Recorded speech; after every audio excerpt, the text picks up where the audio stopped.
Tem gente que diz assim pra mim: Andressa, eu quero ter um marido, eu quero ter filhos, Andressa, eu quero ter uma casa, eu quero ter um carro, eu quero ter dinheiro, eu quero ter tantas coisas na minha vida.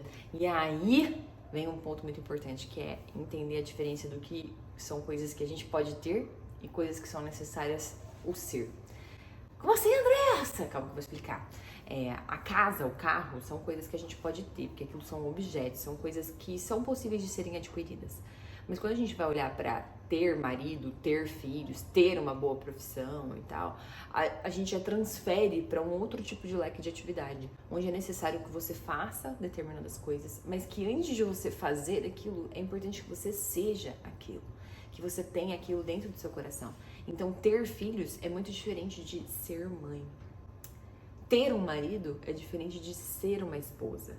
Então, eu quero ter um casamento feliz. Para você ter um casamento feliz, você precisa ser uma boa esposa, ser uma boa mãe, fazer coisas que boas esposas fazem, que boas mães fazem, para que daí você tenha como consequência o ter. Então, o ser, fazer e ter, ele tem que estar muito bem alinhado.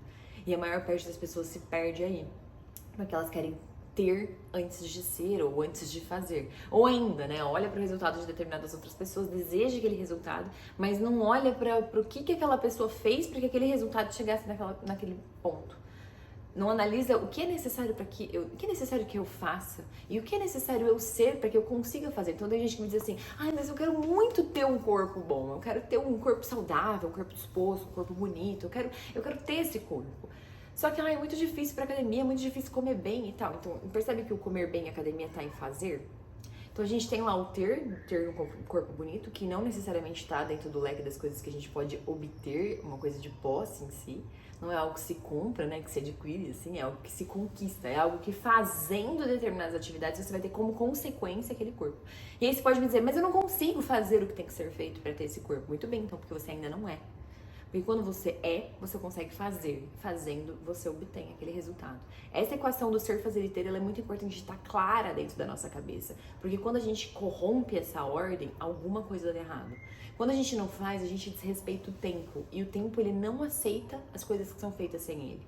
Ele precisa que a gente cumpra aquela sequência para alimentar o nosso ser e que, por consequência, a gente tenha as coisas. Então, é importante olhar por essa perspectiva da ordem cronológica das coisas acontecerem. Então, sempre quando você não consegue fazer alguma coisa ou ter algum tipo de resultado, então você não ter dinheiro ou você não ter um bom relacionamento com a sua família, não ter um trabalho legal que te deixe minimamente satisfeito. Então, quando você olha para essas perspectivas das coisas que você não tem, você tem que analisar o que você não está fazendo para ter aquele determinado resultado. E quando você percebe que o que você não está fazendo, você precisa analisar o que falta em mim para que eu seja a pessoa que faz essas atividades e que tem esse resultado. Essa é algo que tem que ficar muito claro dentro da sua cabeça para que você transfira isso para sua realidade, transfira isso para os seus desafios, para os seus problemas cotidianos e consiga de fato pensar: poxa, o que falta em mim para que eu consiga fazer determinadas atividades e ter esse tipo de resultado. Coloca essa equação na sua vida e depois me conta como tá sendo os resultados. Lembre-se de ativar as notificações para que você não perca nenhum vídeo da nossa série de 40 vídeos para evoluir.